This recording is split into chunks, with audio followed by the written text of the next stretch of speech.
Is the Jamaica Public Service planting poles at least 6 feet deep? That's the question this evening as the Light and Power Company faces intense scrutiny about best practices in the sector. There's a view that JPS poles were uprooted during Hurricane Melissa because they were not deep enough. Kirk Wright went looking for answers. Hurricane Melissa leaned several poles, uprooted hundreds in some cases, and created obstacles for motorists and pedestrians. This one in particular, along the Mango Hall main road in Westmoreland, stuck out like a sore thumb. Our checks with several JPS representatives reveal that their poles should be planted at a depth of 6 feet or more depending on its length. But while driving around Westmoreland, it appeared that many of the poles were not 6 feet deep. So today we armed ourselves with Stanley tape measure because we want to check to see how deep these poles were actually planted. Let's check.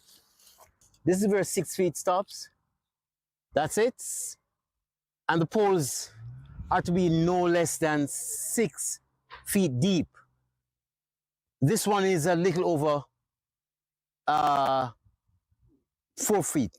I asked JPS President Hugh Grant about that at a recent press conference in Negril. The nature in terms of the poles and the depth, there's a standard formula that you go by, whereby the depth, it go by 10% of the height of the pole plus 2. So it varies depending on the height of the pole. Another key component there is the topography of the soil and the actual soil type. If one can imagine, if you're in rocky soil, you're allowed a different depth than if you're into a soil that's of a different nature. We measured the dirt imprint on at least 10 poles. None of them reached 6 feet. The JPS president responded. We faced a Category 5 hurricane, and the grid with poles at proper depth, everything is designed for a Category 3.